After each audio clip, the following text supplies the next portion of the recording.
So in your hadiths, I said I'd show it to you. It says in Sahih al-Muslim says, Muhammad says, I heard the messenger of Allah say, I will certainly expel Jews and Christians from the Arabian Peninsula so as to leave only Muslims in it. Where's the justice and the fairness in that? Which treaty did the Christians break? I have no idea. You have no idea. Shall I tell you which treaty the Christians broke? None. There was no treaty. There was no treaty between Muslims and Christians. But Muhammad had them all expelled anyway. No, surely there was, but I don't know why it's not stated there. Well, show it to me. I can't find it. I don't even know where you got that from. If you are a morally consistent person, you should reject Islam. No. Rejecting the whole Islam is like, it's really massive to reject the whole religion. Now, majority of Muslims today reject this hadith. prove it.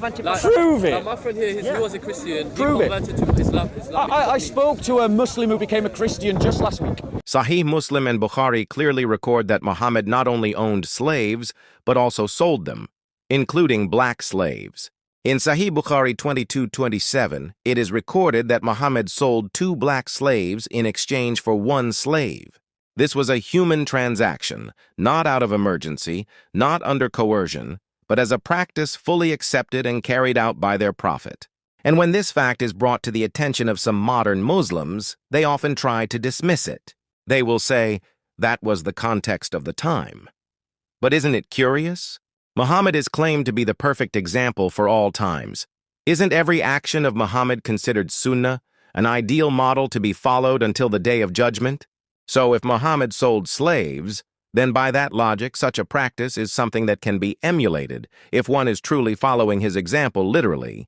These Muslims are caught in a moral dilemma. If they insist that slavery is immoral, then they must honestly admit that Muhammad engaged in immoral actions.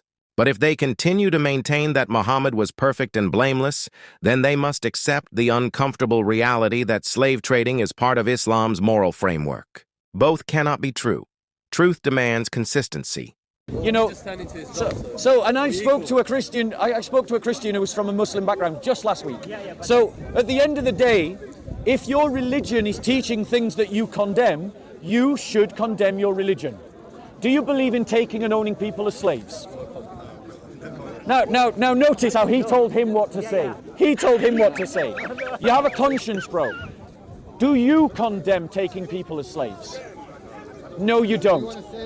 Now, before you became a Muslim, would you have argued for slavery?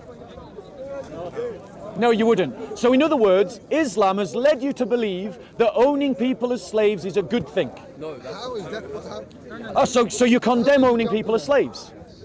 So you'd condemn Muhammad because he owned slaves? No, he didn't. He didn't? Oh, bro, guys. All right. Are you all saying... Bob, you're saying things he didn't say. You're okay, a liar. So Muhammad didn't own You're slaves? a liar, man. Muhammad didn't own slaves? You're a liar. Did Muhammad own slaves? You're saying things he didn't say. Are you saying Muhammad didn't own You're slaves? saying things he didn't say. Are you saying Muhammad didn't own You're slaves? saying things he didn't say. Are you saying Muhammad didn't own slaves? This is what I'm saying. You are saying things Okay, he don't did say. Muhammad own You're slaves? a liar. Not that I know. Stop lying. Not that you know of. Did Muhammad own slaves? slave is different to bottlers, Stop right? lying. Did Muhammad own slaves? No. He never owned slaves. Okay, this is Taki. Could we pull up where Muhammad traded in We slaves? have lords in this Could we country pull that have that up? bottlers. The cute name of slaves. They're not But- slaves. No, bottlers are. Butlers have a paid contract. Yeah, that was the same thing with the Prophet No, Muhammad. we're going to So see they that were- Muhammad in traded that in case, it slaves. wouldn't be I'm going to justice. show you Muhammad traded in slaves. If you condemn slavery, you just condemn Muhammad. You need to find a better moral example. he's Don't a good allow guy. your friendships to lead you into an ideology happy about in which you end up. Don't allow friendships to lead you to make permissible what should be morally proud of it. condemnable. He's proud of it. And we're just pulling it up for you now. Here we go. Because you all accuse me of lying. You said that Muhammad didn't own slaves. So here we go. Liar. Listen. No one said that. No, he did. You're say- lying. He we did. say- we He say did. He you're saying did. things that he didn't He say. did. No, he did. You are saying things Listen. that You he need didn't to say. You're a have a liar. nice conversation without Yeah. pointing you. Right. So listen. Grade Sahih in Jami at Tirmidhi. I'm probably mispronouncing it. Al Tirmidhi. A slave came to give the pledge to the Prophet for Hijrah. But the Prophet did not realize that he was a slave, so his master came to get him, and the Prophet said, "Sell him to me." So he purchased the slave for 2 black slaves. Your prophet was a slave trader. He says it's a lie. What website is that? Is that a lie? How can it be a lie? Sunnah.com, it says it right there, bro. What website is that? So if we find out the Quran, Who cares? You see, for your friendships, bro, for the sake of your friendships, you're attempting to justify slavery. You need to be better. You need to be a better man. No, he's a good guy. The Muslim, the ex-Muslim who became a Christian, left Islam last week. She didn't leave last week, but she left Islam because she looked at what Muhammad did and said, I don't want any part of that. He's a proud Muslim. Okay, so you say it's a lie. Are you saying that Sunnah.com is lying? Okay, read it in Arabic as well for us. I can't read Arabic. I'm going to read the translation. No, why should I? I don't believe in Arabization. The translation given by a Muslim. This is a Muslim translation. Can you read it in Arabic? Can you read Arabic? Say no. Can you read Arabic? Yeah, Can you read Arabic? Does it say that Allah trades? Does it say that Allah, a slave comes to Muhammad?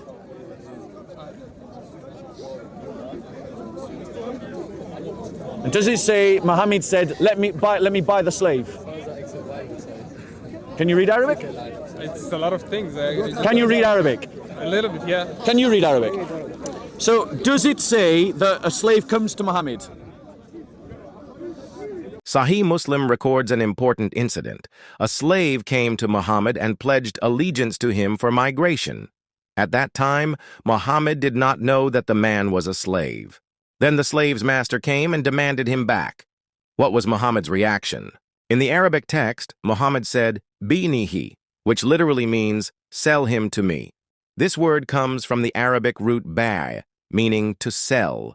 It is an imperative form in classical Arabic grammar, known as fi'l amr, a command verb derived from the root for selling. The hadith then continues, stating that Muhammad purchased the slave in exchange for 2 black slaves. The Arabic word used for purchased is ishtarahu, from the root ishtara, which means to buy. This is in the fi'l madha form, which indicates past tense. So in this one short sentence, we see 2 explicit economic actions performed by Muhammad, commanding the sale of a slave and making a barter transaction involving slaves. These words are not vague, not metaphorical, and not open to ambiguous interpretation. This is not some Western mistranslation. It is straightforward classical Arabic grammar. Even if we consult traditional Arabic dictionaries like Lisan al-Arab, the meanings of be, sell, and ishtara, buy, remain consistent. They refer to human trade.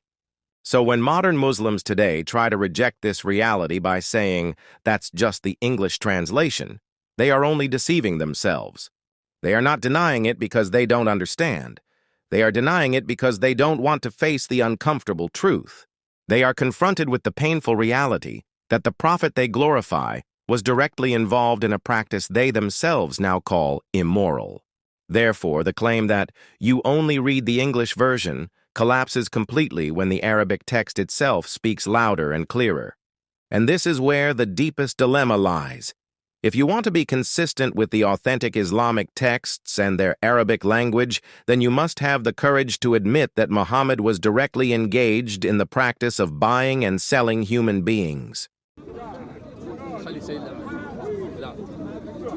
قال جاء عبد فبايع النبي صلى الله عليه وسلم على الهجرة ولا يشعر النبي صلى الله عليه وسلم أنه Remember, Islam tells you to speak the truth. I spoke the truth with my friend, he converted to Islam. The friend who, for the sake of friendships, has abandoned every good thinking and has now accepted a religion that permits the trading of slaves. Does it say, please, does it say that Muhammad, a slave came to Muhammad? Okay, you can't read Arabic. You already had your chance. You can't read Arabic either. So you claim you could read Arabic. You can't read Arabic. So, does it say a slave came to Muhammad? Oh my gosh, you've already read it! Bro, you had your chance. It's in the first line. I've never heard about this hadith. Does it say it? It doesn't matter whether you ever heard of it. Does it say in the Arabic that a slave came to Muhammad? Okay, fair enough. He doesn't want to answer the It question. might be written, but it's not in the first line. Let me read the whole thing. Don't, Bro, okay, then no. It's bro. not written. It's not written. So once again, I'm trying to get it for you. no, bro, you had your chance. You just obfuscated, just like he had his chance and he obfuscated. The fact of the matter is, if you condemn the owning of slaves, you can't be a Muslim. Why? Because you're condemning the example of the best example, which is Muhammad. So you should abandon a bad example for a good one. Jesus Christ. Yes, let me give you an example. Jesus Christ, at a time when owning slaves was normal, never owned a slave. Never. He could have owned a slave, but he didn't own a slave. Now, our example, How he could have owned a slave? our example, How could he have owned no, a one slave? second, one second, How could he have owned a one slave? second, by buying How one, could he have owned a by slave? buying one. By buying one. Yes, slaves By were buying being one. sold. What's difficult about the language here? I think it's pretty clear what's How being could said. Jesus have owned a Jesus Christ is my example. What did he own? Muhammad is your example. What did he You own? should be able to do and What did he applaud own? everything What did that he own? Muhammad did, What did he but own? you Were condemn the slave disciples trading. who abandoned I him? showed you Muhammad was a slave trader. You've condemned Muhammad. Jesus Christ was not a slave trader, and he is my example, which is why from the 1st century to the 20th century, Christians have fought against the slave trade, but from the 7th century to the 20th century, Muslims have continued to trade in slaves, and that's the difference. In a world that is becoming increasingly aware of human rights and dignity, a crucial question rises to the surface. Who is the true moral example in how we treat fellow human beings? Is it Muhammad, the central figure of Islam, or Jesus Christ, the cornerstone of the Christian faith? When we examine the life of Muhammad through authentic Islamic sources, we are confronted with undeniable facts. Muhammad not only owned slaves but also traded them. In Sahih Muslim 1602a, it is narrated that a slave came and pledged allegiance to Muhammad for migration. When his master came to reclaim him, Muhammad said in Arabic, "Bi'nihi," which means, "Sell him to me." This command comes from the Arabic root ba, which means to sell, and the grammatical form is a direct imperative. It is not symbolic. The language is clear and explicit. Muhammad then proceeded to buy that slave by exchanging him for 2 black slaves. This is not a matter of interpretation or modern translation. This is what the original Arabic text says. Muhammad was directly involved in a slave transaction, treating a human being as tradable property. There is no moment in Muhammad's life where he explicitly abolished the institution of slavery. What we find instead are regulations, rules about how to treat slaves, how to free them as a form of penance. But the system itself was preserved. Islam did not come to abolish slavery but to regulate it. Now let us turn to Jesus. In all of his recorded life, not once did he own a slave, trade a slave, or endorse the institution of slavery. On the contrary, the Gospels show a life dedicated to liberation, not oppression. In Luke 4:18, Jesus stood in the synagogue and declared, "The Spirit of the Lord is upon me, to set the oppressed free." He didn't just say it, he lived it. He touched the outcast, healed the broken, and proclaimed that every human being has value in the eyes of God. In the letter to Philemon, we see the impact of Jesus' teachings through the Apostle Paul. When a slave named Onesimus escaped and became a follower of Christ, Paul did not command him to return as a slave. Instead, he wrote to his master, asking that Onesimus be received not as a slave, but as a beloved brother in the Lord. This was not just a moral appeal, it was a spiritual revolution. Paul, living in a Roman system where slavery was embedded, didn't merely reform it. He laid the foundation for its collapse through the love of Christ.